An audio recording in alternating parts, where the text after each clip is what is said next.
박만수 씨, 아세요? 네. 폐지 줍던 할아버지요? 그분이 재산 10억을 남기셨어요. 그 겨울 아침 공원 벤치 위에는 눈이 소복이 내려앉아 있었습니다. 새벽 5시가 갓 넘은 시각이었습니다. 아직 해도 뜨지 않은 어두운 하늘 아래 인천 변두리의 작은 공원은 고요했습니다. 바람 한 점 없는 이른 아침이었고 나뭇가지마다 얇게 얼음이 얹혀 있었습니다.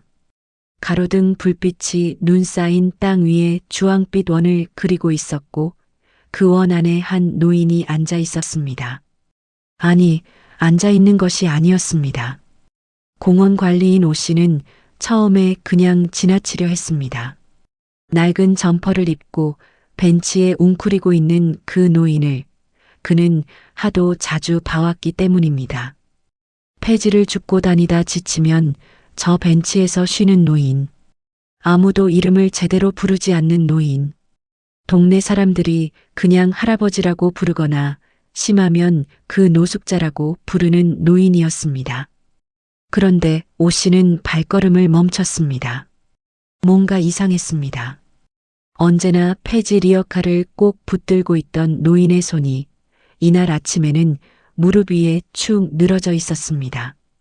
그 손에는 하얀 눈이 그대로 쌓여 있었습니다.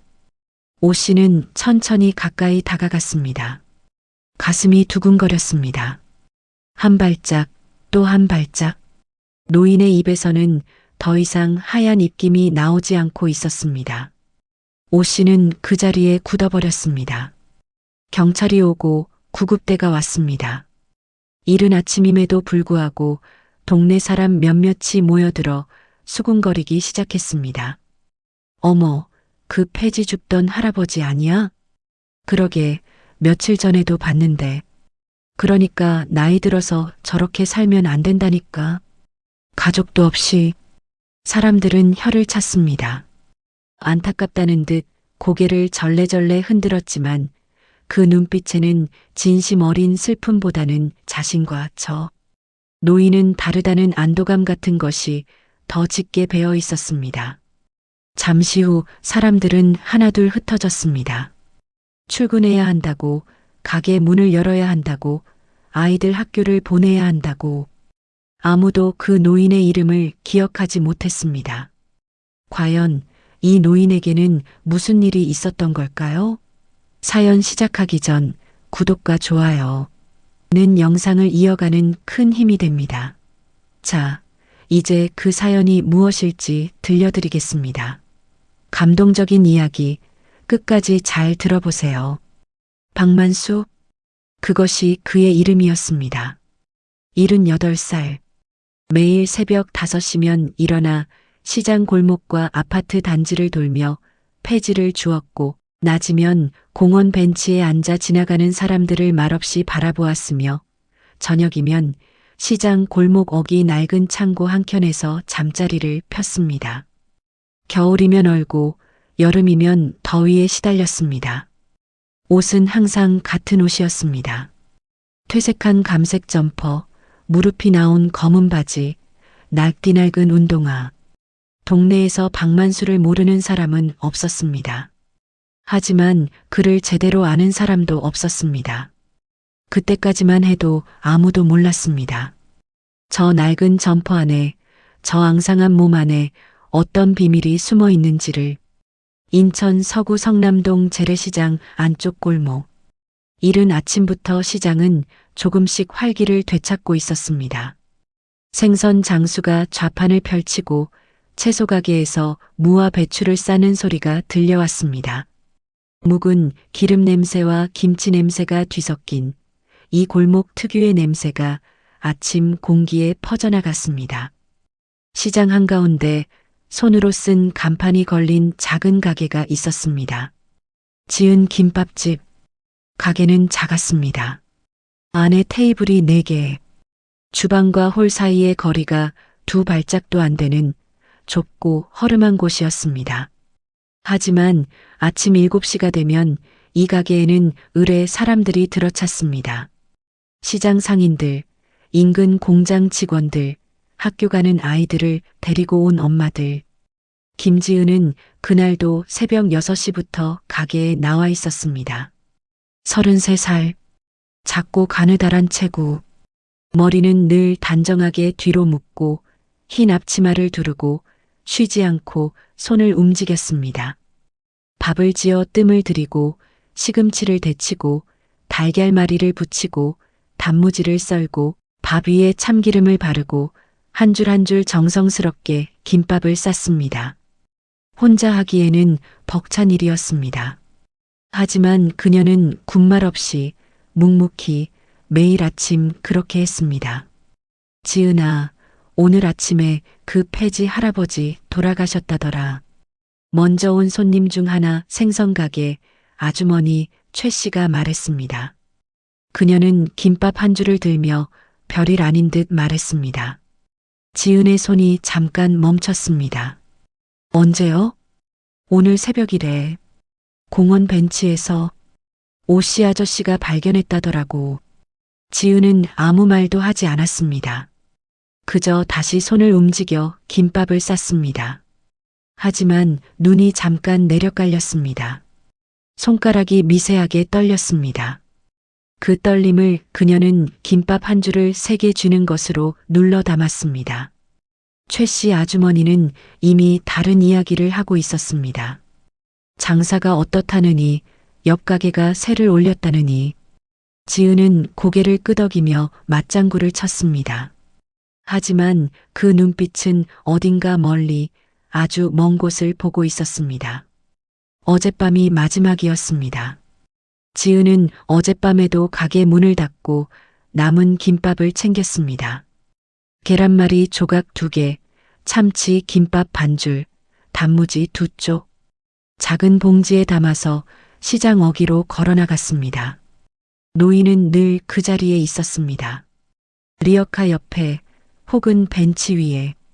어젯밤에도 노인은 그 자리에 있었습니다. 할아버지, 오늘도 이거밖에 없어요. 많이 팔렸거든요. 지은이 봉지를 건네자 노인은 떨리는 손으로 그것을 받았습니다. 손이 그날따라 유독 차가웠습니다. 지은은 그 손을 잠깐 두 손으로 감싸 쥐었습니다. 많이 춥죠? 오늘 밤 특히 춥다고 했는데. 괜찮소? 창고에서 주무세요. 꼭요. 고맙소. 그게 마지막이었습니다. 노인은 봉지를 가슴 쪽으로 당기며 고개를 숙였고 지은은 돌아섰습니다. 그리고 걸어가다가 한 번 뒤를 돌아봤습니다. 노인이 김밥을 꺼내어 천천히 먹고 있었습니다. 가로등 불빛 아래에서 혼자서 아무 소리도 없이. 지은은 그 모습을 잠깐 바라보다가 돌아섰습니다. 그것이 마지막이었습니다. 박만수가 동네에 나타난 것은 4년 전이었습니다. 처음에는 누구도 그에게 관심을 갖지 않았습니다. 시장 주변에는 간간히 그런 노인들이 생겨나고 사라지곤 했으니까요. 리어카를 끌고 다니며 폐지를 모으고 빈 캔을 줍고 고물상에 팔아 하루하루를 버티는 노인들. 동네에서 그런 이들은 풍경의 일부였습니다. 하지만 박만수는 조금 달랐습니다. 다른 폐지 노인들이 쉴 새 없이 바삐 움직이는 것과 달리 그는 종종 멈춰서서 사람들을 바라보았습니다. 무언가를 계산하는 것 같기도 하고 무언가를 기다리는 것 같기도 한 눈빛이었습니다. 조용하고 깊은 눈빛. 하지만 그 눈빛을 오래 들여다본 사람은 아무도 없었습니다. 가게들은 그를 달갑게 여기지 않았습니다. 가장 심한 것은 부동산이었습니다. 시장 입구 바로 옆에 장철호 부동산이 있었는데 그 사장 장철호는 박만수가 근처에 얼씬만 해도 쫓아나와 소리를 쳤습니다. 이봐요, 할아버지. 여기서 서성거리면 안 된다고. 장사 방해돼요. 노인은 조용히 자리를 피했습니다. 반박도 항의도 없이 그저 리어카를 끌고 천천히 다른 방향으로 걸어갔습니다. 장철호는 그 뒷모습을 보며 코웃음을 쳤습니다. 저런 사람들이 동네 이미지 망친다니까. 그의 말에 옆에 있던 사람들이 어색하게 고개를 끄덕였습니다. 딱히 동의하는 것도 아니었지만 굳이 반박하지도 않았습니다. 노인은 그냥 그런 취급을 받는 존재였습니다. 지은이 노인에게 처음으로 김밥을 건넨 것은 노인이 동네에 나타난 지 2달쯤 지난 어느 저녁이었습니다. 가게 문을 닫고 나오다가 지은은 시장 골목 끝에 노인이 쭈그려 앉아 있는 것을 보았습니다. 리어카 하나 그리고 그 앞에 쭈그린 작은 몸. 날은 이미 어두웠고 주변 가게들은 모두 셔터를 내린 뒤였습니다. 노인은 무언가를 꺼내 먹으려 하고 있었는데 자세히 보니 그것은 쓰레기통 옆에서 주운 것 같은 반쯤 찌그러진 컵라면이었습니다. 뜨거운 물조차 없이 지은은 잠깐 멈춰 섰습니다. 그리고 들고 있던 가방을 열었습니다. 오늘 남은 김밥을 집에 가져가려고 싸둔 것이 있었습니다. 그녀는 잠깐 망설였습니다. 한 번도 말을 나눠본 적 없는 노인이었습니다. 그냥 지나쳐도 아무도 뭐라 하지 않을 상황이었습니다. 하지만 지은은 노인 쪽으로 걸어갔습니다. 할아버지, 이거 드세요. 노인이 고개를 들었습니다. 처음에는 경계하는 눈빛이었습니다. 낯선 친절에 익숙하지 않은 사람의 눈빛. 그러다 김밥 봉지를 보고 다시 지은의 얼굴을 봤습니다. 괜찮소? 남은 거예요. 어차피 버릴 건데요. 그것은 거짓말이었습니다. 지은은 원래 그걸 저녁으로 먹을 생각이었습니다. 하지만 그녀는 표정 하나 변하지 않고 봉지를 내밀었습니다. 노인은 잠시 지은의 눈을 바라보았습니다. 그러고는 천천히 손을 내밀어 봉지를 받았습니다. 고맙소. 그게 시작이었습니다. 그 후로 지은은 매일 저녁 남은 김밥을 챙겼습니다. 처음에는 정말 남은 것만. 그러다 어느 순간부터 조금씩 더 만들게 되었습니다. 노인 몫을 생각하며 그것을 지은은 스스로도 의식하지 못했습니다. 노인은 언제나 같은 자리에 있었습니다. 같은 말을 했습니다. 고맙소. 그리고 지은은 늘 같은 말로 받았습니다. 다음에 돈 벌어서 갚으세요. 그러면 노인은 대답 없이 고개를 끄덕였습니다. 지은은 그 고개 끄덕임이 무슨 의미인지 알 수 없었습니다. 고맙다는 것인지 알겠다는 것인지 그냥 습관적인 몸짓인지 그렇게 두 사람은 4년을 지냈습니다. 말이 많지 않았습니다. 지은은 오늘 어떤 손님이 왔다느니 김밥이 잘 팔렸다느니 하는 이야기를 가끔 했고 노인은 그 이야기를 들으며 고개를 끄덕이거나 짧게 그렇더라고 했습니다. 하지만 그 짧은 시간이 지은에게는 하루 중 가장 고요한 시간이었습니다. 이제 그 시간이 사라졌습니다. 그날 오후 지은은 가게를 닫고 혼자 공원으로 갔습니다. 노인이 발견되었다는 벤치 앞에 섰습니다. 눈은 이미 치워져 있었고 벤치는 아무 일도 없었던 것처럼 평범하게 서 있었습니다. 지은은 거기 앉았습니다. 노인이 늘 앉던 자리에 싸늘한 금속의 냉기가 다리를 타고 올라왔습니다. 지은은 긴 시간 아무것도 하지 않았습니다. 그냥 앉아 있었습니다. 공원을 지나가는 사람들이 그녀를 힐끗 보고 지나갔습니다. 아무도 말을 걸지 않았습니다. 노인은 살아있는 동안에도 이 자리에 이렇게 앉아 있었습니다. 지나가는 사람들이 힐끗 보고 지나가는 그 자리에서 하루에도 몇 시간씩. 그때 노인은 무슨 생각을 했을까요? 지은은 그것이 궁금했습니다. 이제는 물어볼 수 없게 되어버린 그 질문. 장례는 구청에서 처리했습니다. 연고자 없는 사망자를 위한 절차에 따라 간단하게. 지은은 장례식장에 혼자 갔습니다. 영정 사진도 없이 이름만 적힌 작은 위패 앞에 한참을 서 있었습니다. 가게로 돌아오는 길에 지은은 울지 않았습니다. 눈물이 나오지 않는 것이 아니었습니다. 눈물을 흘릴 여유가 없는 것이었습니다. 내일도 새벽 6시에 가게에 나와야 했습니다. 밥을 짓고 김밥을 싸야 했습니다. 아무 일도 없었던 것처럼 그것이 지은이 살아온 방식이었습니다. 그날 밤 지은은 평소보다 1시간 늦게 가게 불을 껐습니다. 마지막으로 주방을 정리하고 김밥 재료를 냉장고에 넣으면서 문득 멈췄습니다. 손에는 남은 단무지 한 봉지가 들려 있었습니다. 오늘은 건넬 사람이 없었습니다. 지은은 그것을 냉장고에 넣었습니다. 문을 닫았습니다. 그리고 가게 불을 껐습니다. 그때까지만 해도 아무도 몰랐습니다. 며칠 후 이 동네에 어떤 일이 벌어질지를, 그리고 그 낡은 점퍼 속에 숨어 있던 것이 무엇인지를. 며칠이 지났습니다. 박만수가 세상을 떠난 지 사흘째 되던 날 아침이었습니다. 지은은 그날도 새벽 6시에 가게에 나왔습니다. 밥을 안 치고 재료를 꺼내고 앞치마를 두르고 어제와 같은 자리에서 어제와 같은 일을 시작했습니다. 손은 기억을 따라 움직였습니다. 생각하지 않아도 몸이 먼저 알아서 했습니다. 밥 위에 참기름을 고루 바르고 시금치를 올리고 단무지를 올리고 돌돌 말아 눌러 자르는 일. 그 반복이 지은에게는 일종의 위안이었습니다.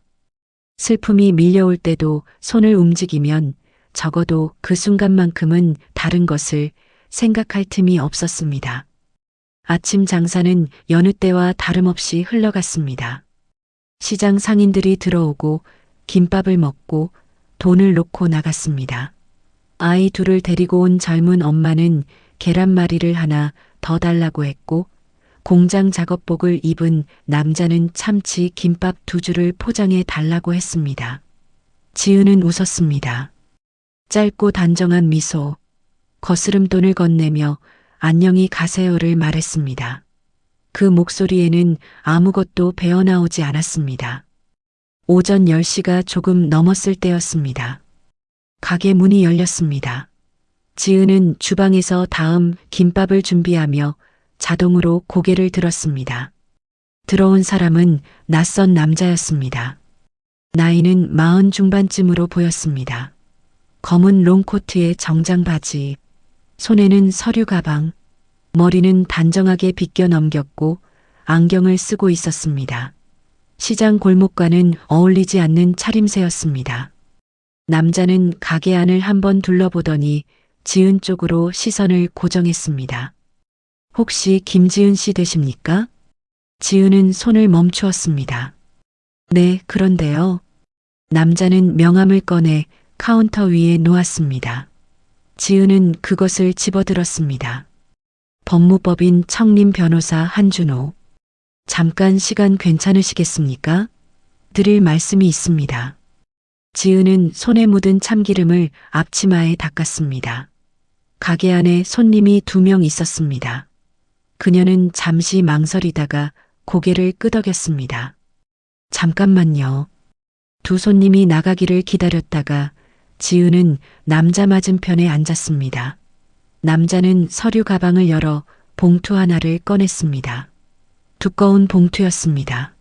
지은은 그것을 바라보며 미간을 좁혔습니다. 박만수 씨를 아십니까? 지은의 가슴이 조용히 내려앉았습니다. 알아요. 며칠 전에 돌아가셨잖아요. 네. 고인께서 유언장을 남기셨습니다. 지은은 잠시 아무 말도 하지 못했습니다. 유언장이라는 단어가 귀에 꽂혔다가 흘러내렸습니다. 폐지를 줍던 노인, 늘 낡은 점퍼를 입고 다니던 노인, 리어카를 끌고 다니며 빈 박스를 모으던 노인, 유언장. 그 2개의 단어가 지은의 머릿속에서 도무지 이어지지 않았습니다. 유언장이요? 네. 한준호 변호사는 봉투를 가볍게 두드렸습니다. 고인의 재산 내역과 관련한 내용입니다. 오늘 이후로 공식적인 절차가 시작됩니다. 한준호는 그 이상의 말을 하지 않았습니다. 지은이 더 물어보려 하자 그는 정중하게 하지만 단호하게 고개를 저었습니다. 내일 직접 설명드리겠습니다. 그는 자리에서 일어났습니다. 봉투는 테이블 위에 그대로 남겨두었습니다. 내일 뵙겠습니다. 김지은 씨. 남자가 나가고 난 뒤 지은은 한동안 그 자리에 앉아 있었습니다. 테이블 위에 놓인 봉투를 바라보면서 봉투 겉면에는 김지은 귀중이라고 반듯한 글씨로 적혀 있었습니다. 그때 가게 문이 다시 열렸습니다. 새로운 손님이 들어오면서 김밥 2줄 주세요 하고 말했습니다. 지은은 자리에서 일어났습니다. 앞치마를 고쳐 매고 주방으로 들어갔습니다. 봉투는 그 자리에 놓아두었습니다. 열어볼 수가 없었습니다. 무서웠습니다. 정확히 무엇이 무서운지 알 수 없었지만 그 봉투를 여는 순간 무언가 되돌릴 수 없는 일이 시작될 것 같은 느낌이었습니다. 오후 내내 지은은 그 봉투를 바라보며 일했습니다. 장사가 끝난 저녁 가게를 닫고 혼자 남은 뒤에야 그녀는 봉투를 집어들었습니다. 천천히 뜯었습니다. 안에는 문서들이 들어 있었습니다. 법적인 용어들이 빼곡히 적힌 종이들. 지은은 처음부터 끝까지 읽으려고 했지만 중간에 손이 멈추었습니다. 종이 한 장에 숫자가 적혀 있었습니다. 금 10억 원. 지은은 숫자를 읽고 다시 읽었습니다. 그리고 3번째로 읽었을 때 종이를 내려놓았습니다. 창밖으로 시장 골목에 가로등 불빛이 들어왔습니다. 어딘가에서 고양이가 우는 소리가 들렸습니다. 지은은 등받이에 몸을 기댔습니다. 천장을 바라보았습니다. 형광등 빛이 차가웠습니다. 열어. 그 노인이. 그때까지만 해도 지은은 믿지 않았습니다. 뭔가 잘못된 것이라고 생각했습니다. 이름이 같은 다른 사람이라거나 아니면 숫자를 잘못 읽은 것이라거나 그렇게 생각하지 않으면 버틸 수가 없었습니다. 그날 밤 지은은 잠을 이루지 못했습니다. 다음 날 오후 2시 주민센터 회의실에는 이미 여러 사람이 모여 있었습니다. 지은이 문을 열고 들어섰을 때 모든 시선이 그녀에게 쏠렸습니다. 낯선 얼굴들이었습니다. 정확히는 낯선 것은 아니었습니다. 동네에서 한두 번은 마주친 얼굴들이었습니다. 하지만 그들이 여기 왜 모여 있는지 지은은 알 수 없었습니다. 장철호 부동산 사장이 팔짱을 낀 채 의자에 앉아 있었습니다. 그 옆에는 그의 사무실 직원처럼 보이는 사람이 메모장을 들고 있었습니다. 시장 상인 회장 김봉수 씨도 있었고 주민센터 복지 담당 직원도 한 명 서 있었습니다. 그리고 한준호 변호사가 앞에 서 있었습니다. 지은이 자리를 잡고 앉자 변호사가 입을 열었습니다. 오늘 이 자리에 모이신 분들께 박만수 씨의 유언 집행 관련 사항을 공식 통보하겠습니다. 장철호가 피식 웃었습니다. 조용하지만 분명히 들릴 만큼의 비웃음이었습니다. 그 노숙자 양반이 도대체 뭘 남겼다는 거요? 한준호는 그 말에 반응하지 않았습니다. 서류를 한 장 펼쳤습니다. 고인 박만수 씨의 재산은 부동산 및 금융 자산을 포함하여 총 10억 3천만 원입니다. 회의실이 조용해졌습니다. 완전히. 장철호의 얼굴에서 비웃음이 사라졌습니다. 김봉수 씨는 눈을 크게 떴습니다. 복지 담당 직원은 받아 적던 펜을 멈췄습니다. 지은은 숨을 참았습니다. 그리고 해당 재산의 전액 수령인은 한준호가 잠깐 멈추었습니다. 회의실 안에 모든 사람이 숨을 참은 것 같은 순간이었습니다. 김지은 씨 한 분입니다. 그 순간 지은은 이상한 감각을 느꼈습니다. 소리가 멀어지는 느낌, 주변의 모든 것이 조금씩 흐릿해지는 느낌. 어지러운 것도 아니고 쓰러질 것 같은 것도 아니었지만 그 한 문장이 공기 속에서 천천히 녹아드는 동안 지은은 아무것도 할 수 없었습니다. 잠깐만요. 장철호가 자리에서 일어났습니다. 목소리가 높아졌습니다. 이게 무슨 말이요? 저 아가씨한테 전부 다 준다고요? 노숙자가 도대체 왜 10억이 있어요? 그리고 왜 하필 저 사람한테? 고인의 유언에 따른 것입니다. 증거가 있소? 공증은 됐소? 그게 진짜 유언장이라는 게 확인이 된 거요? 물론입니다. 적법한 절차를 통해 공증된 유언장입니다. 장철호는 얼굴이 붉어졌습니다. 무언가 더 말하려다가 입술을 굳게 다물었습니다. 지은은 그 모든 광경을 먼 곳에서 바라보는 것처럼 바라보았습니다. 자신의 이름이 계속 들려왔습니다. 김지은, 김지은, 수령인 김지은.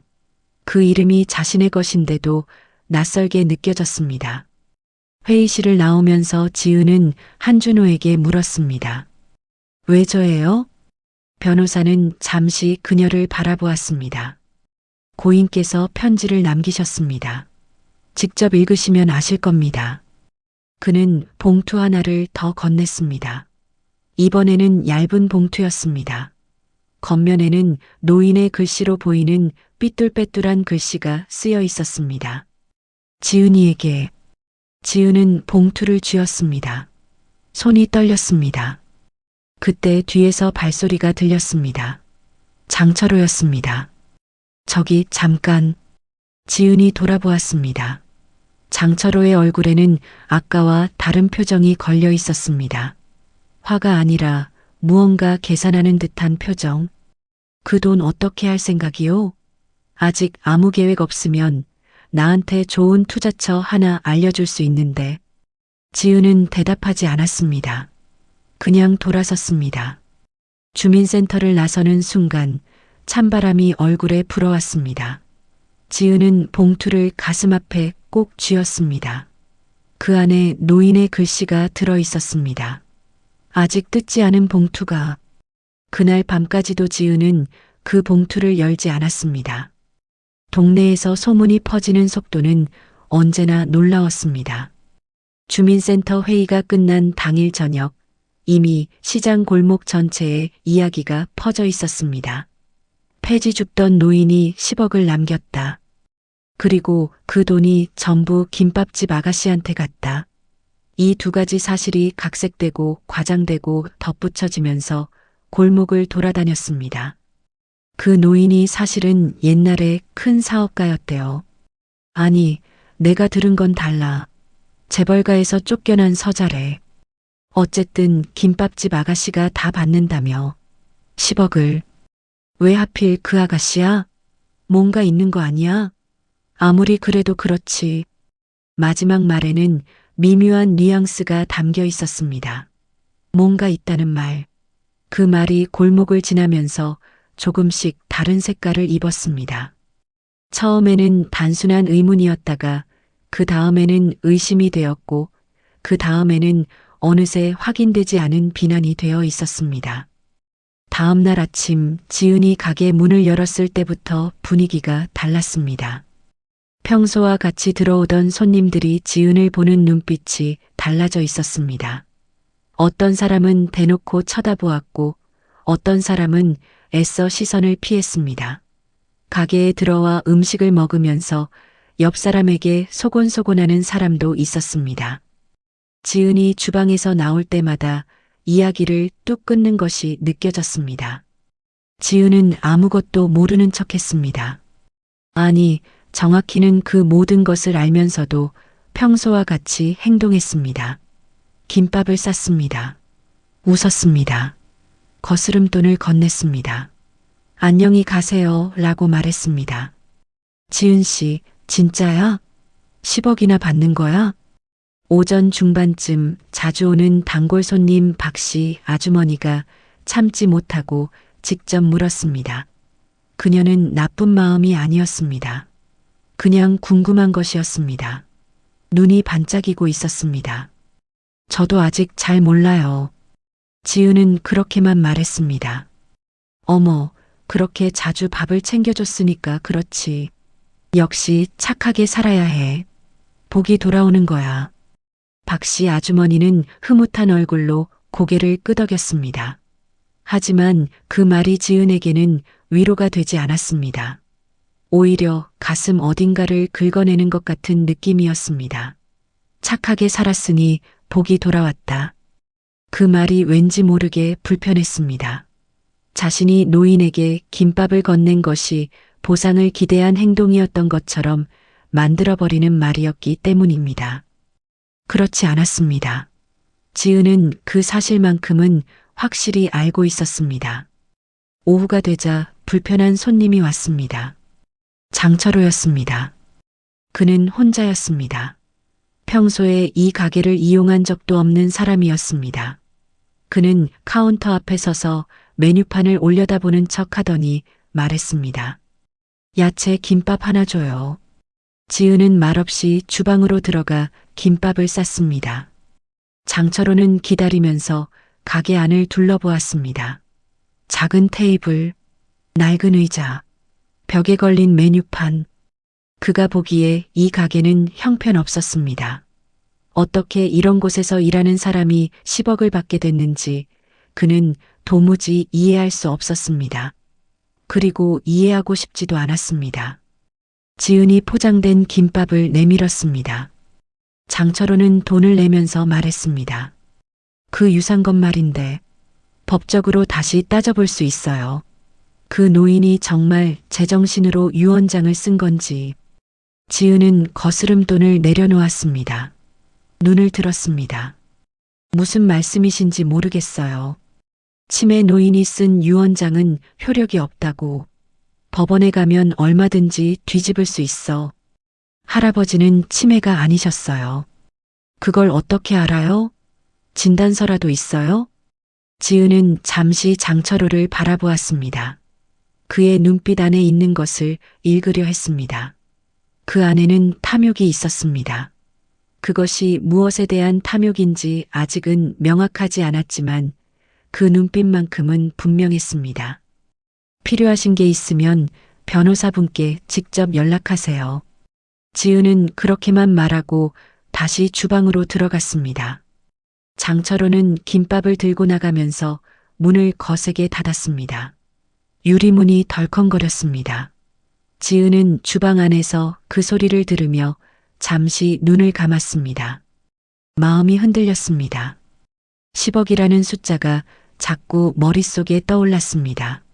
그것이 기쁨은 아니었습니다. 부담이었습니다. 이해할 수 없는 무게.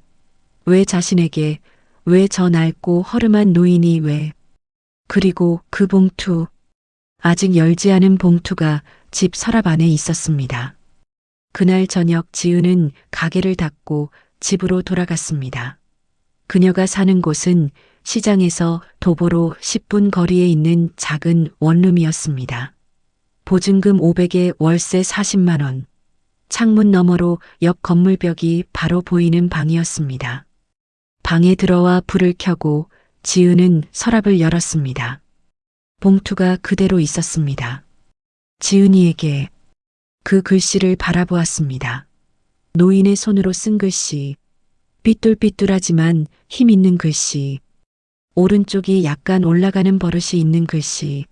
지은은 그것을 알아볼 수 있었습니다. 이 글씨를 쓴 손을 기억했습니다. 어젯밤에 김밥 봉지를 건네면 그 손이 받았습니다. 차갑고 앙상한 손. 지은은 봉투를 뜯었습니다. 안에서 편지지 2장이 나왔습니다. 작은 글씨로 빼곡히 적혀 있었습니다. 지은이에게 이 편지를 읽을 때쯤이면 나는 없을 거요. 미리 준비한 것들이니 놀라지 마시오. 자네가 궁금한 게 많겠지. 왜 이런 돈이 있냐고, 왜 이렇게 살았냐고, 그리고 왜 자네한테 주냐고. 순서대로 말해주겠소. 나는 젊었을 때 사업을 했소. 제법 컸소. 공장도 있었고 땅도 있었고 사람도 많이 부렸소. 그러다 다 잃었소. 한 번에 내 곁에 있던 사람들한테, 가족이라고 믿었던 사람들한테. 그 뒤로 나는 사람을 믿지 못했소. 돈이 남아있기는 했소. 일부는 빼돌렸던 거고 일부는 그들이 몰랐던 거요. 하지만 나는 그 돈을 쓰고 싶지 않았소. 그 돈을 쓰는 순간 나는 다시 사람들과 얽혀야 했소. 그 얽힘이 두려웠소. 그래서 가난하게 살기로 했소. 진짜 이유는 따로 있었소. 나는 알고 싶었소. 사람이 아무것도 없을 때 진짜 사람 대접을 받을 수 있는지, 아니면 돈이 없으면 사람도 아닌지, 그게 평생 궁금했소. 그래서 직접 해보기로 했소. 4년이었소. 대답은 나왔소. 대부분은 없으면 사람 취급 못 받소.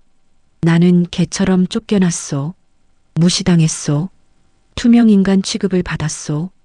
하지만 자네는 달랐소. 자네는 나한테 처음으로 밥을 줬소. 팔려고 만든 것도 아니고 대가를 바라고 한 것도 아니고 그냥 주었소. 그게 4년이나 됐소.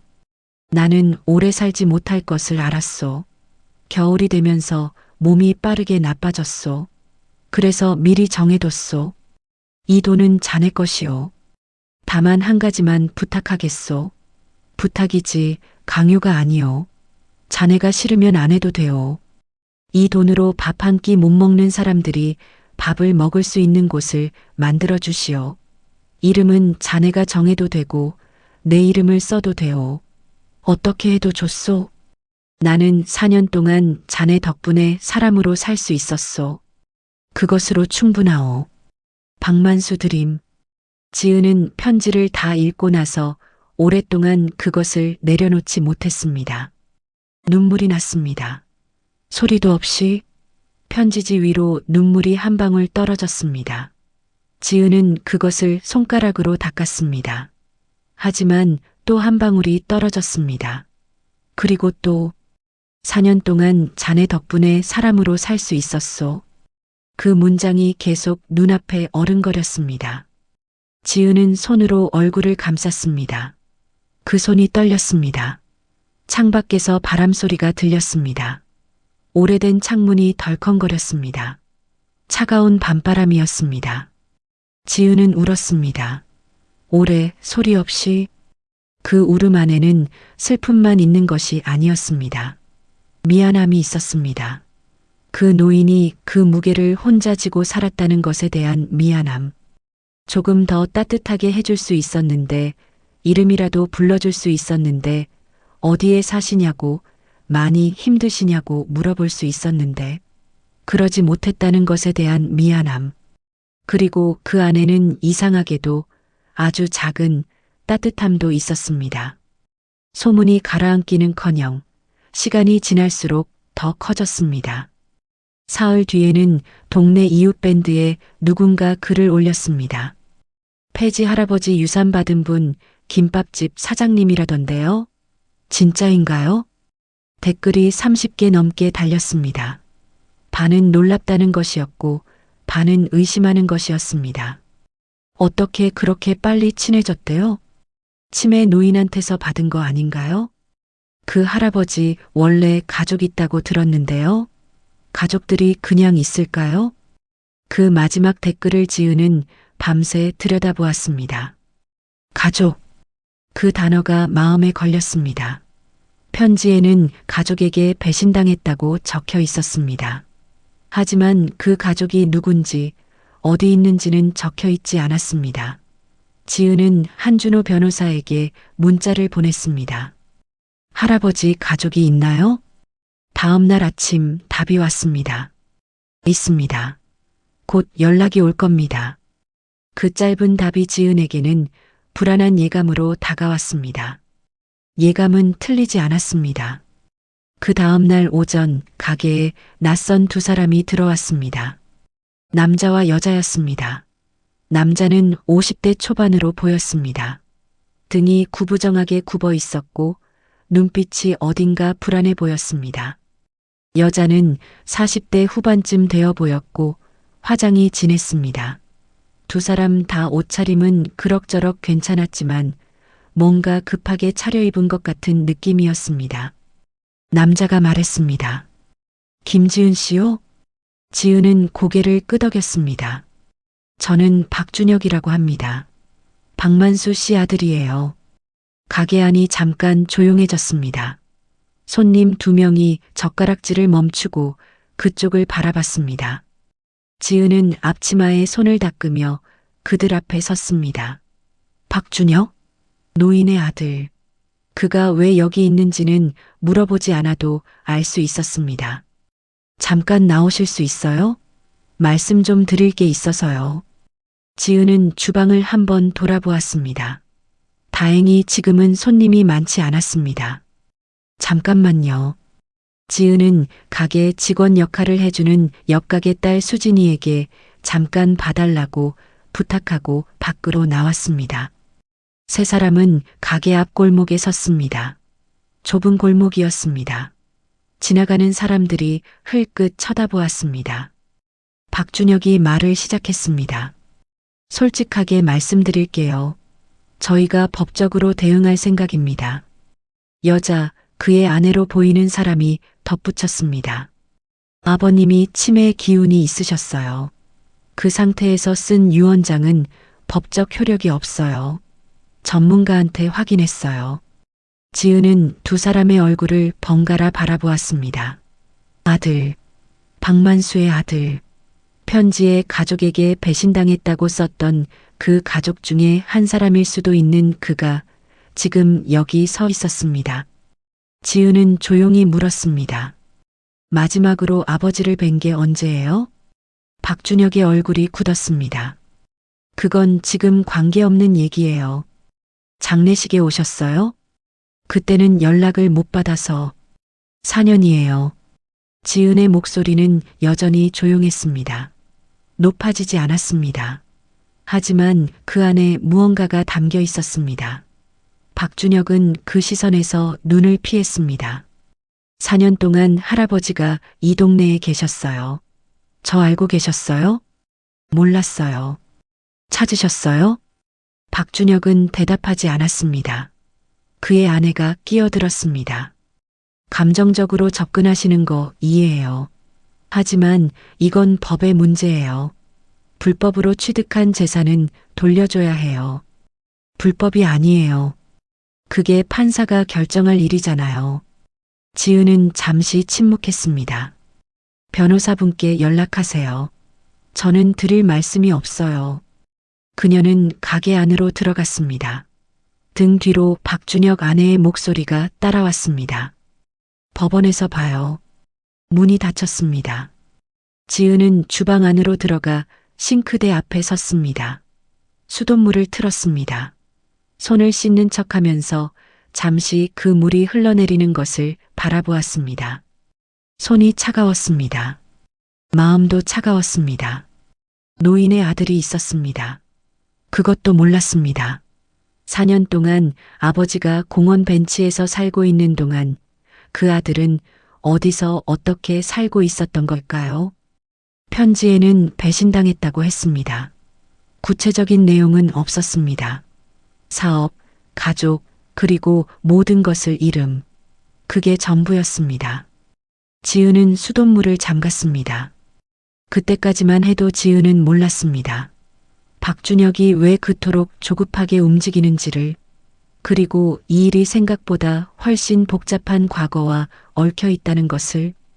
그 무렵 시장 안쪽 부동산에서도 무언가 움직이고 있었습니다. 장철호는 컴퓨터 앞에 앉아 서류를 뒤지고 있었습니다.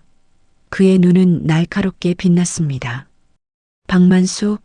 그 노인의 이름을 검색해 보았습니다. 나오는 것이 없었습니다. 주민등록 조회는 할 수 없었습니다. 직접 알아볼 방법이 필요했습니다. 장철호는 전화기를 들었습니다.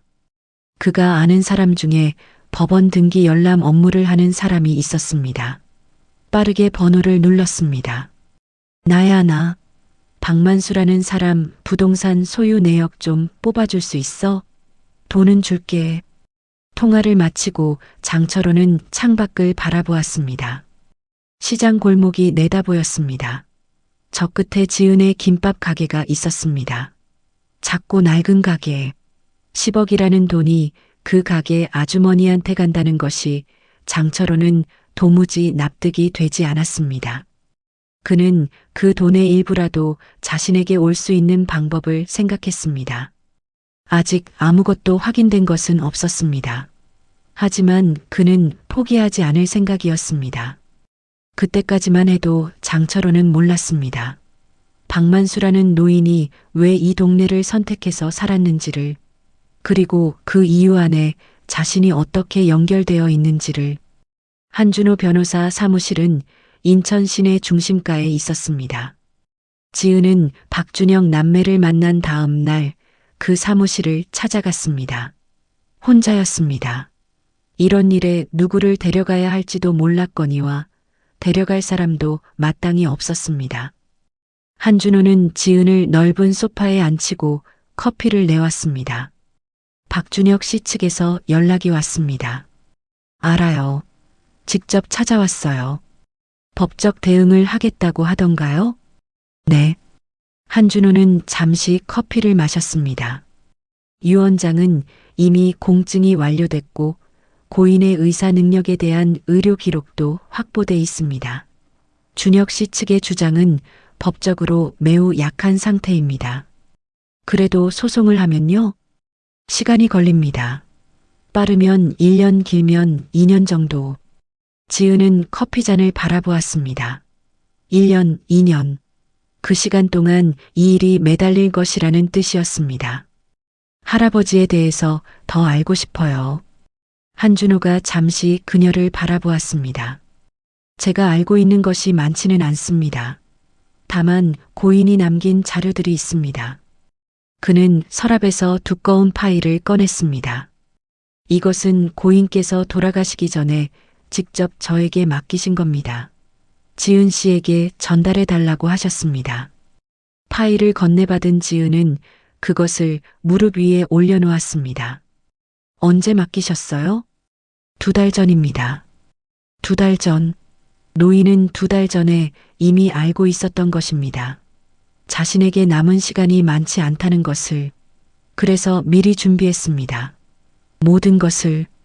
지은의 손이 파일 위에서 잠시 멈췄습니다. 고인을 어떻게 하셨어요? 한준호는 잠시 망설이더니 말했습니다. 고인이 저를 직접 찾아오셨습니다. 폐지 줍는 복장 그대로요. 그는 희미하게 웃었습니다.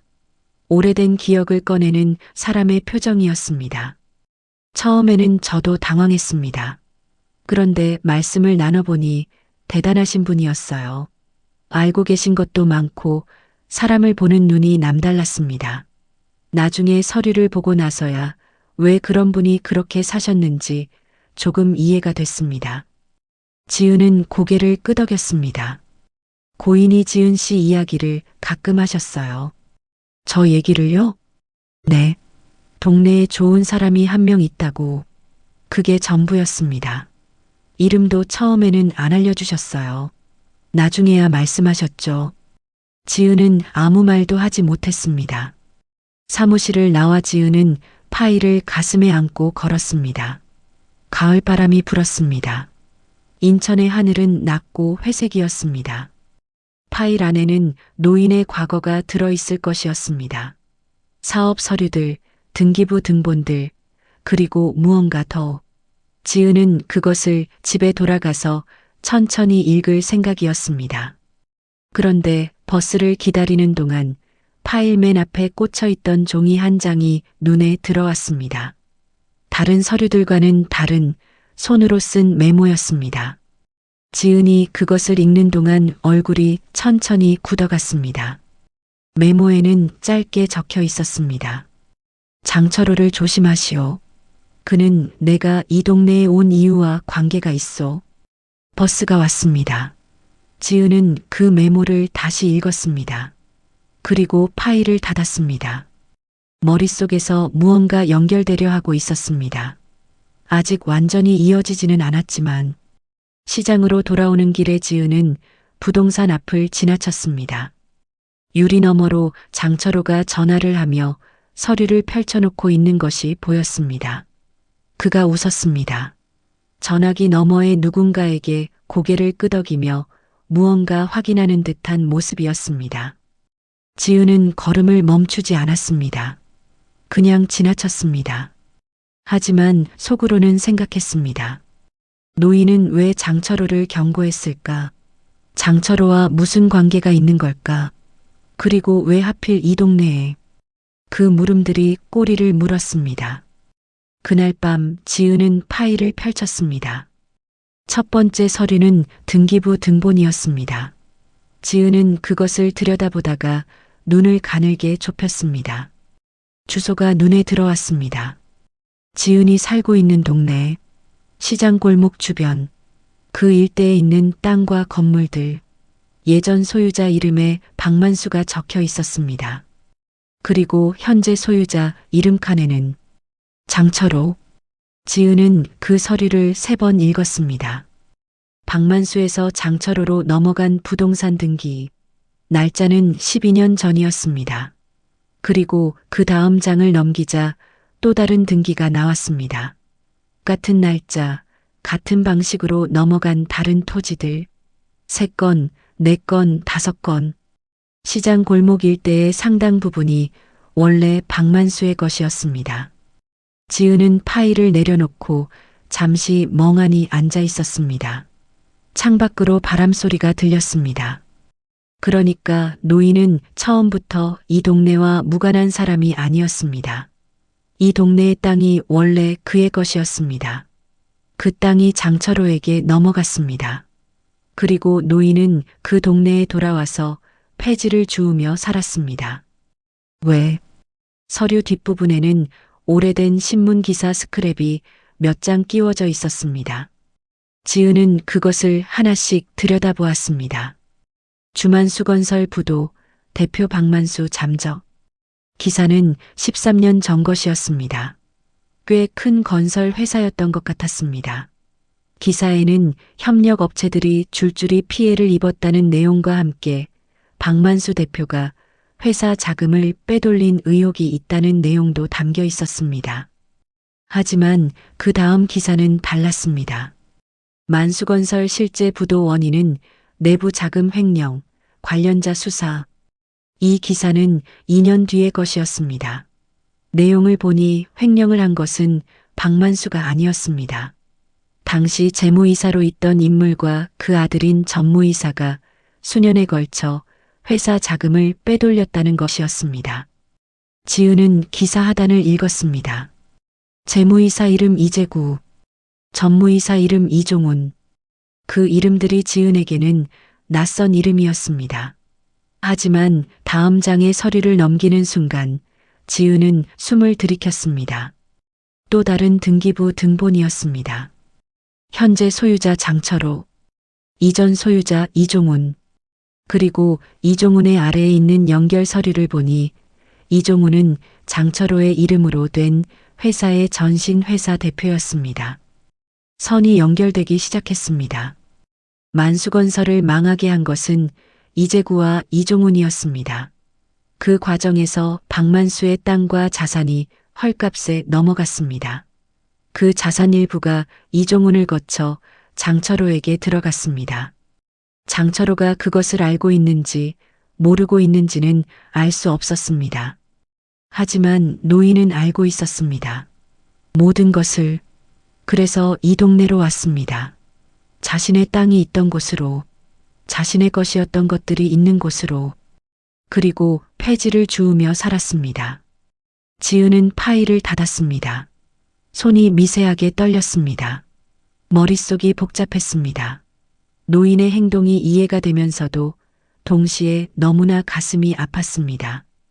자신의 것을 빼앗긴 사람이 빼앗긴 땅 위에 돌아와 폐지를 주었습니다. 돌려받으려는 것도 아니었고 복수를 하려는 것도 아니었습니다. 그냥 지켜보고 있었습니다. 사람들을, 장철호를, 이 골목을, 그리고 마지막으로 지은에게 전부를 남기고 갔습니다. 다음 날 지은은 한준호 변호사에게 전화를 걸었습니다. 장철호라는 사람이 할아버지 땅을 갖고 있어요. 전화기 너머 한준호가 잠시 침묵했습니다. 알고 있습니다. 알고 계셨어요? 고인께서 말씀해 주셨습니다. 하지만 그 땅은 법적으로 이미 합법적으로 이전된 것입니다. 시효도 지났고 강제로 되찾는 것은 불가능합니다. 지은은 창밖을 바라보았습니다. 그럼 할아버지도 그걸 아셨겠네요. 네, 아셨습니다. 알면서도 아무 행동도 안 하셨던 거고요. 고인께서는 이렇게 말씀하셨습니다. 그 사람이 어떻게 사는지 보고 싶었다고, 그리고 그 땅에서 사람들이 어떻게 사는지를. 지은은 오래도록 아무 말도 하지 못했습니다. 전화를 끊고 나서 지은은 잠시 가게 밖으로 나왔습니다. 시장 골목을 천천히 바라보았습니다.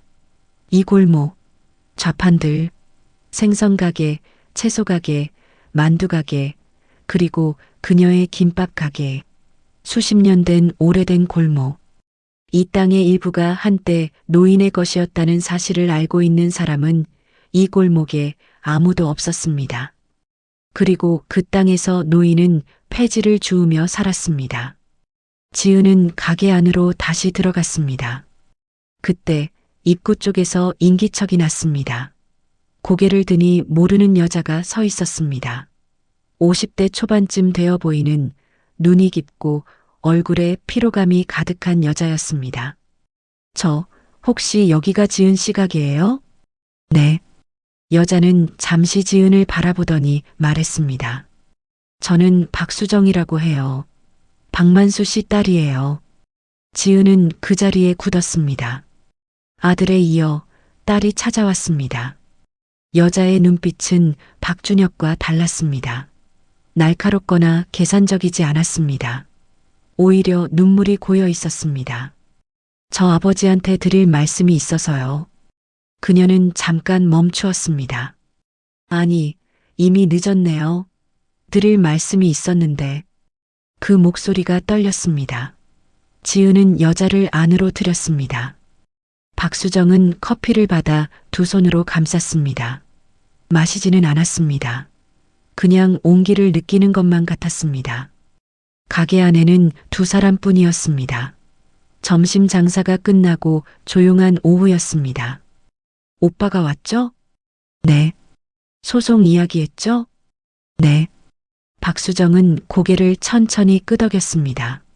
예상했던 것처럼. 오빠는 그래요. 항상 그래왔어요. 저도 그게 잘못된 거 알아요. 지은 씨가 받아야 하는 거 맞아요. 지은은 조용히 여자를 바라보았습니다. 아버지 만나셨어요? 살아계실 때. 박수정의 눈이 흔들렸습니다.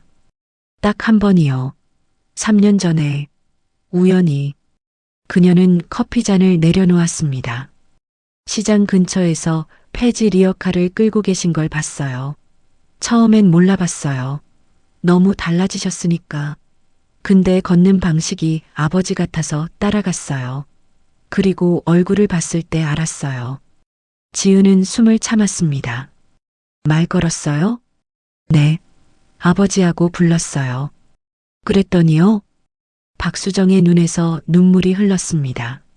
그녀는 손등으로 빠르게 닦았습니다. 아버지가 저를 보시더니 모르는 사람이오라고 하셨어요. 그리고 가셨어요. 가게 안에 침묵이 내려앉았습니다. 모르는 사람이요. 그 말이 지은의 가슴을 파고들었습니다. 박수정이 계속 말했습니다. 저는 그게 무슨 뜻인지 알았어요. 나한테도 자격이 없다는 뜻이었어요. 회사가 어려울 때 저도 아버지 곁에 없었으니까. 오빠 편을 들었으니까. 그녀는 눈을 감았습니다. 그 후로 3번을 더 찾아갔어요. 아버지는 매번 모른다고 하셨어요. 4번째는 제가 리어카 앞을 막았어요. 그랬더니 아버지가 말씀하셨어요. 지은은 기다렸습니다. 잘 살아라. 그것으로 됐다. 박수정은 입술을 꽉 물었습니다. 그게 마지막 말이에요. 아버지가 저한테 한 마지막 말. 두 사람은 한동안 아무 말도 하지 않았습니다. 시장 골목 밖에서 생선 장수의 목소리가 들렸습니다. 가을 오후의 빛이 가게 유리창을 통해 비스듬히 들어왔습니다. 지은 씨. 박수정이 눈을 떴습니다. 오빠 소송 막을게요. 제가 설득할게요. 그게 제가 할 수 있는 유일한 거예요. 지은은 고개를 저었습니다. 괜찮아요. 아니에요. 아버지가 지은 씨한테 남기신 거잖아요. 그게 맞아요. 박수정은 자리에서 일어났습니다. 핸드백을 들고 지은을 내려다보았습니다.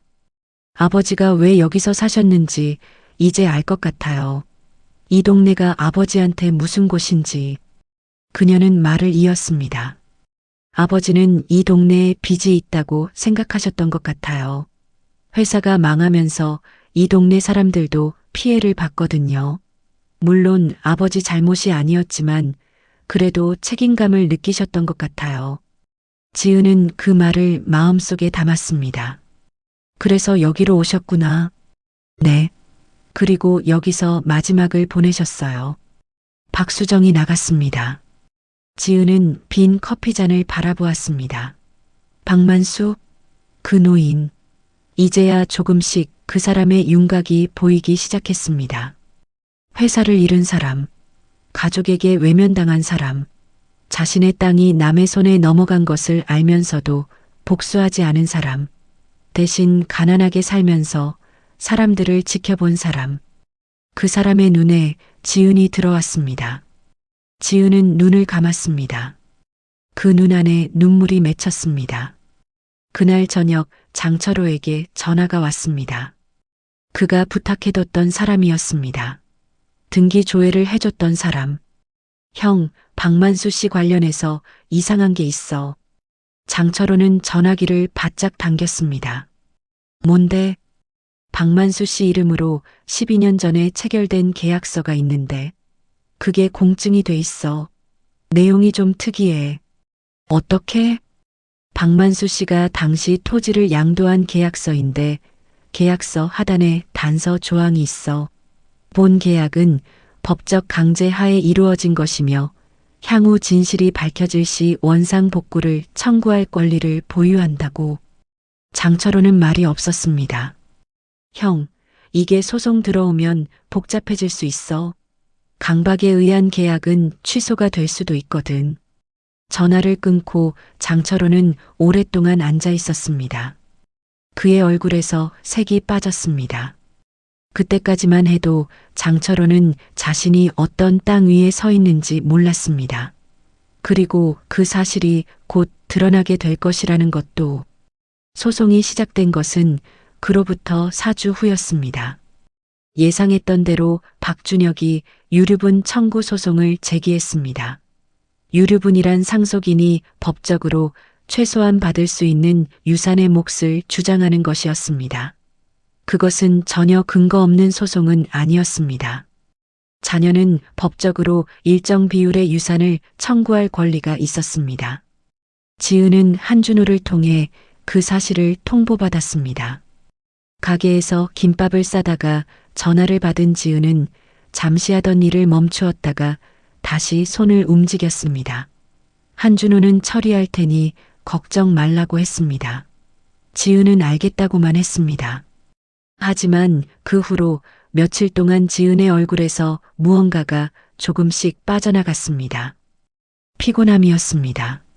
다른 종류의 피곤함, 몸이 아닌 마음의 피로. 동네에서 수군거림은 계속되었습니다. 이제 소송까지 걸렸다는 소식이 퍼지자 시선들은 더 복잡해졌습니다. 지은을 안쓰럽게 보는 사람, 의심하는 사람, 구경하는 사람.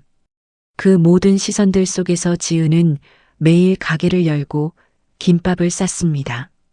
그러던 어느 날 오전 손님이 없는 틈을 타서 지은은 파일을 다시 펼쳤습니다. 아직 다 읽지 않은 부분이 있었습니다. 노인의 수기가 들어있는 노트였습니다. 얇고 낡은 노트. 표지에는 아무 글씨도 없었습니다. 지은은 첫 페이지를 펼쳤습니다. 1997년 봄. 처음 이 땅을 샀을 때 나는 35이었다. 인천 외곽의 허허 벌판이었다. 아무것도 없는 곳이었다. 하지만 나는 이곳이 언젠가 사람들로 가득 차게 될 거라는 확신이 있었다. 나는 맞았다. 10년이 지나 이 동네는 시장이 되었다.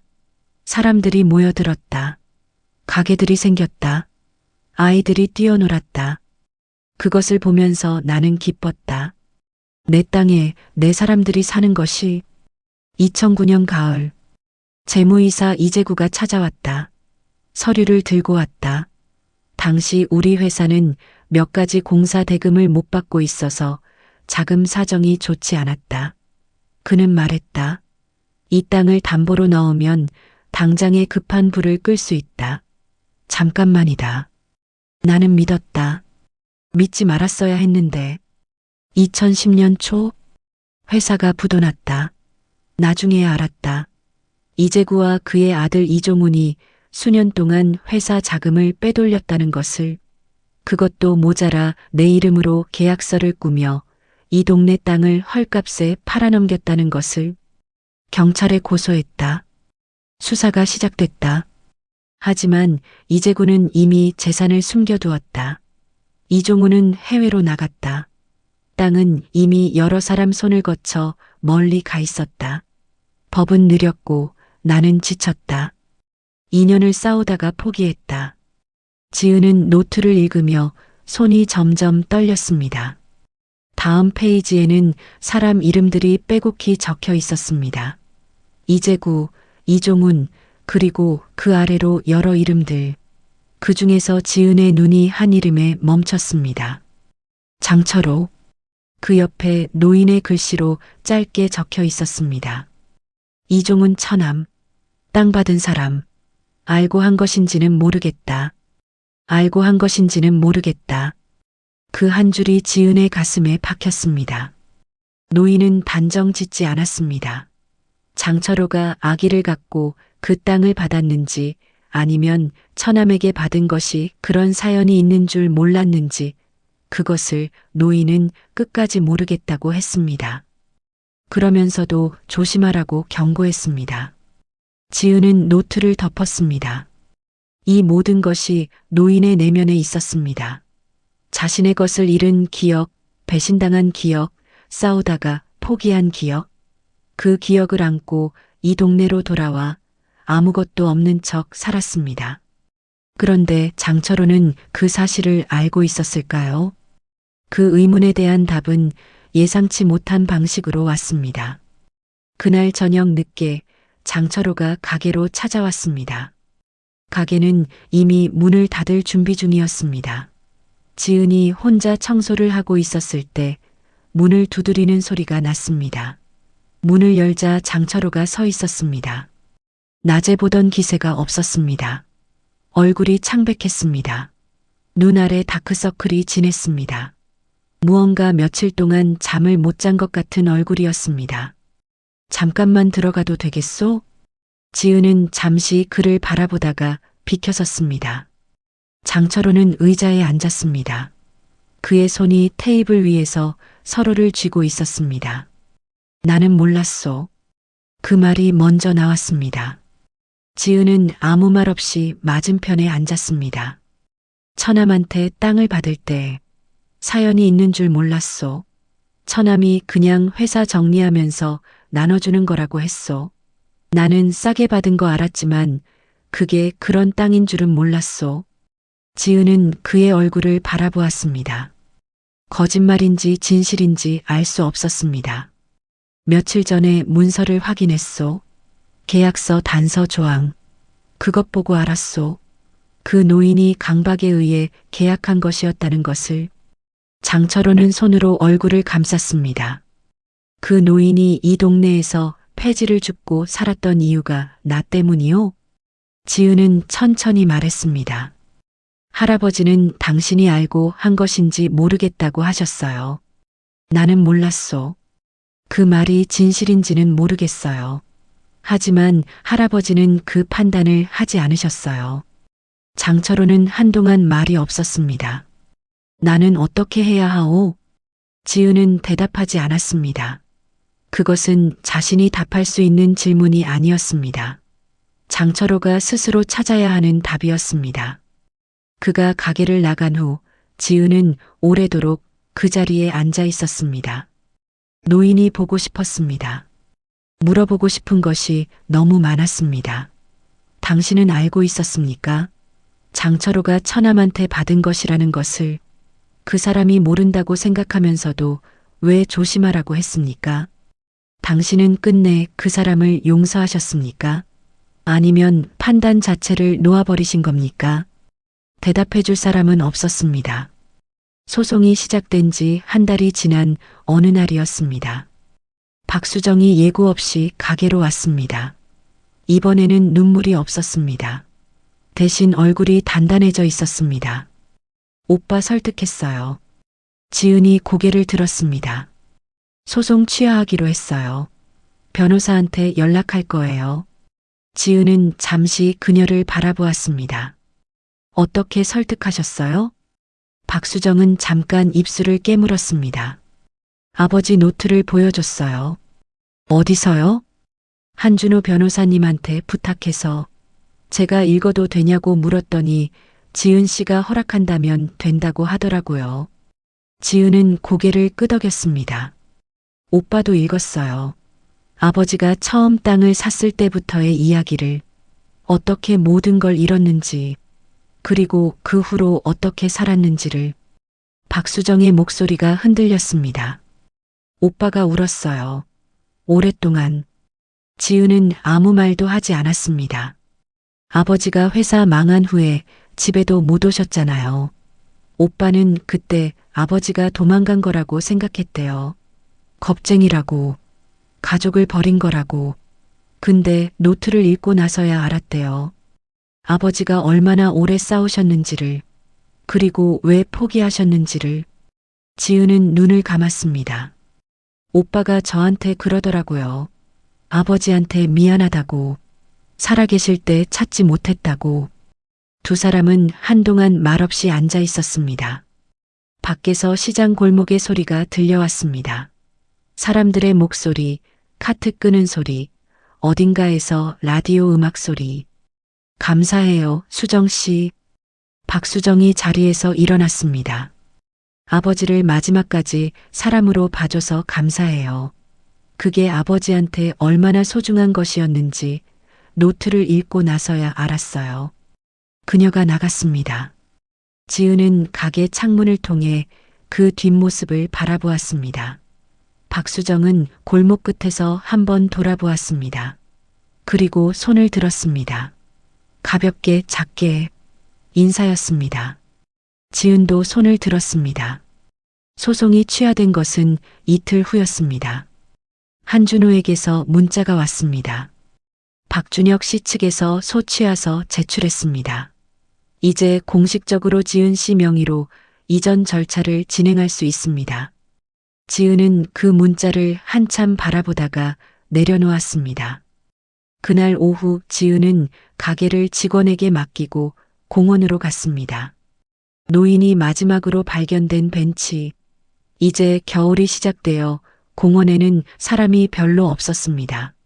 낙엽이 다 떨어진 나무들이 앙상하게 서 있었습니다. 벤치 위에 낙엽 몇 장이 날아와 앉아 있었습니다. 지은은 그 벤치에 앉았습니다. 차가운 바람이 불어왔습니다. 코끝이 시렸습니다. 하늘은 낮고 흰색이었습니다. 겨울 특유의 낮은 하늘. 지은은 손을 무릎 위에 올려놓았습니다.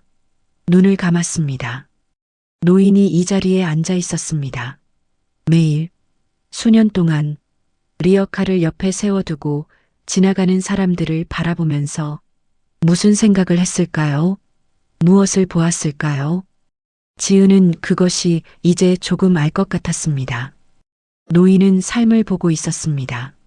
자신이 만든 터전에서 사람들이 사는 것을, 그것이 빼앗긴 땅이라도 그 위에서 사람들이 웃고 밥 먹고 살아가는 것을, 그것으로 충분했는지도 몰랐습니다. 그리고 그 안에서 단 한 사람이 자신에게 밥을 줬습니다. 지은은 눈을 떴습니다. 눈물이 볼을 타고 내려왔습니다. 닦지 않았습니다. 할아버지. 소리 없이 그 이름을 불렀습니다. 저 어떻게 해야 해요? 대답은 없었습니다. 바람이 불어왔습니다. 벤치 위에 낙엽이 날렸습니다. 하늘에서 아주 작은 눈송이 몇 개가 내려왔습니다. 첫눈이었습니다. 너무 작고 가벼워서 땅에 닿기 전에 사라지는 눈이었습니다. 지은은 그 눈송이들을 바라보았습니다. 그리고 한 가지 결심을 했습니다. 그로부터 6개월이 지났습니다. 봄이 왔습니다. 인천 성남동 시장 골목 입구에 새로운 가게가 문을 열었습니다. 낡고 허름하던 창고 자리였습니다. 박만수가 겨울이면 그곳에서 잠을 자던 그 창고였습니다. 지은은 그 자리를 빌려 손을 보았습니다. 큰 돈을 들이지 않았습니다. 낡은 벽을 깨끗하게 칠하고 테이블 6개를 들이고 간판을 달았습니다. 간판에는 4글자가 쓰여 있었습니다. 만수식당. 개업날 아침 지은은 혼자 가게 문을 열었습니다. 아직 손님은 없었습니다. 주방에서 밥이 지어지는 냄새가 났습니다. 된장국이 끓었습니다. 김치가 담겨 있었습니다. 반찬이 여러 개 있었습니다. 가게 입구 오른쪽 벽에는 작은 액자가 하나 걸려 있었습니다. 하얀 종이에 검은 글씨로 이렇게 쓰여 있었습니다. 배고픈 분은 누구나 무료입니다. 지은은 그 액자 앞에 잠시 섰습니다. 노인의 편지에 있던 말이었습니다. 밥 한 끼 못 먹는 사람들이 밥을 먹을 수 있는 곳. 그것이 지은이 할 수 있는 것이었습니다. 다른 무엇보다 가장 자신답게 할 수 있는 것이었습니다. 10억 중 일부는 건물 보증금에 들어갔습니다. 일부는 운영 자금으로 남겨뒀습니다. 나머지는 노인의 편지를 따라 이 동네 아이들을 위한 장학금으로 지역 복지관에 맡겼습니다. 지은이 직접 결정한 것들이었습니다.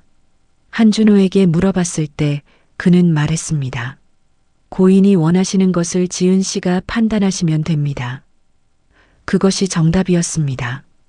오전 10시 첫 손님이 왔습니다. 노인이었습니다. 지은이 그 얼굴을 보는 순간 가슴이 조여들었습니다. 박만수와 비슷한 나이였습니다. 낡은 겨울 점퍼를 아직도 입고 있었습니다.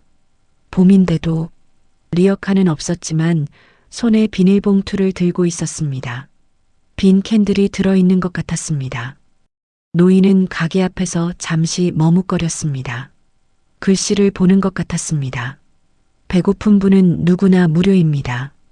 그 글씨를 지은은 가게 밖으로 나왔습니다. 어서 오세요, 할아버지. 들어오세요. 노인이 고개를 들었습니다.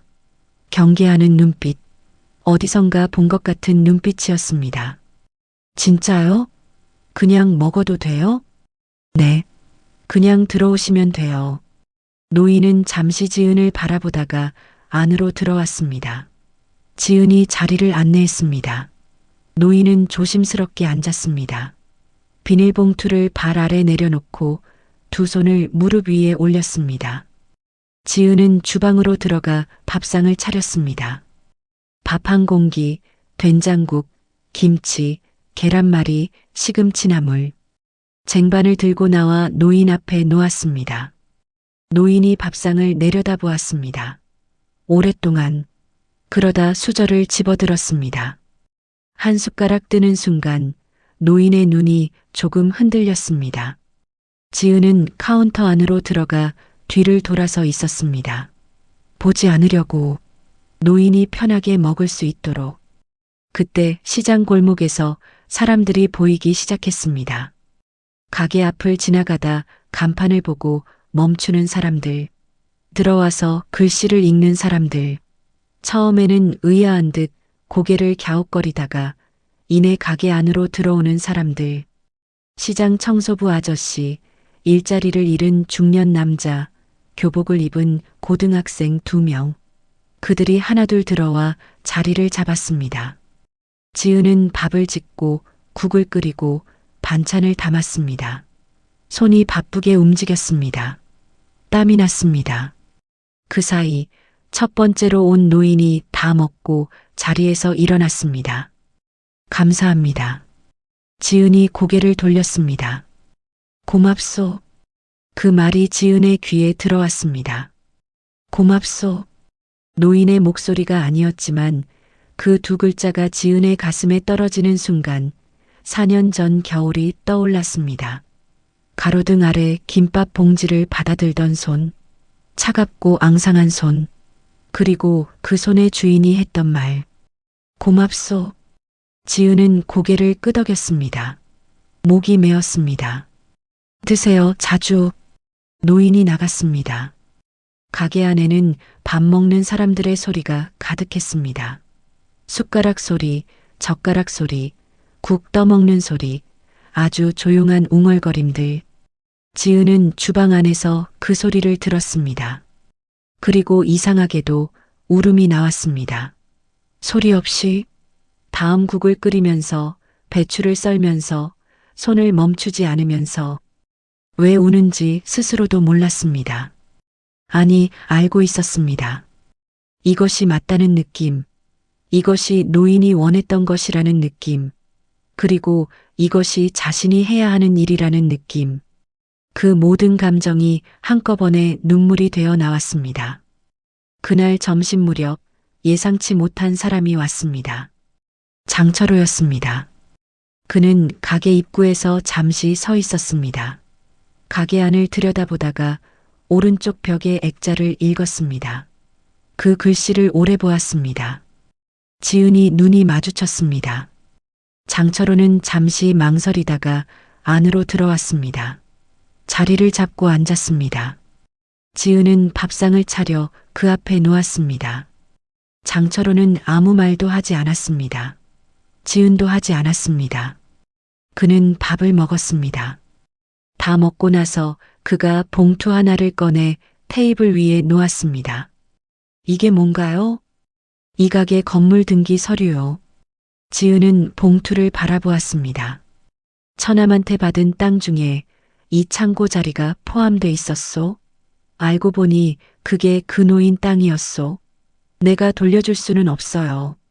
이미 내 명의가 됐고 법적으로도 내 거니까. 하지만 이 건물만큼은. 그가 봉투를 밀었습니다. 무상으로 드리겠소. 이 가게 계속할 수 있도록. 지은은 봉투를 바라보다가 장철호를 바라보았습니다. 그의 얼굴에서 예전의 기세가 사라져 있었습니다. 남은 것은 그냥 늙어가는 한 사람의 얼굴이었습니다. 고맙소. 그 말을 내뱉고 장철호는 자리에서 일어났습니다. 지은은 뒷모습을 바라보았습니다. 그 뒷모습이 문을 나서는 것을 보면서 지은은 생각했습니다. 노인은 장철호가 몰랐을 것이라고 생각했을까요? 알았을 것이라고 생각했을까요? 끝까지 판단하지 않았던 그 마음 안에 이미 이것까지 있었던 걸까요? 알 수 없었습니다. 봉투를 집어들었습니다. 안에는 정말로 건물양도 서류가 들어 있었습니다. 지은은 그것을 앞치마 주머니에 넣었습니다. 그리고 다시 주방으로 들어갔습니다. 밥이 다 됐습니다. 국이 끓었습니다. 다음 손님이 들어오고 있었습니다. 저녁이 되어 가게 문을 닫을 시간이 됐습니다. 지은은 마지막으로 테이블을 닫고 주방을 정리하고 불을 껐습니다. 그리고 가게 문을 잠그기 전에 한번 안을 돌아보았습니다. 빈 테이블들, 깨끗이 닦인 바닥, 오른쪽 벽의 액자. 배고픈 분은 누구나 무료입니다. 지은은 문을 잠그고 돌아섰습니다. 하늘에 별이 몇 개 보였습니다. 공원 방향에서 바람이 불어왔습니다. 봄바람이었습니다. 따뜻했습니다. 지은은 잠시 그 바람을 맞으며 서 있었습니다.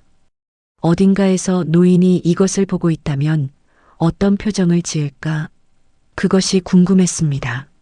담담한 얼굴로 고개를 끄덕일까요? 아니면 아주 드물게 그 깊은 눈에 무언가 따뜻한 것이 고일까요? 알 수 없었습니다.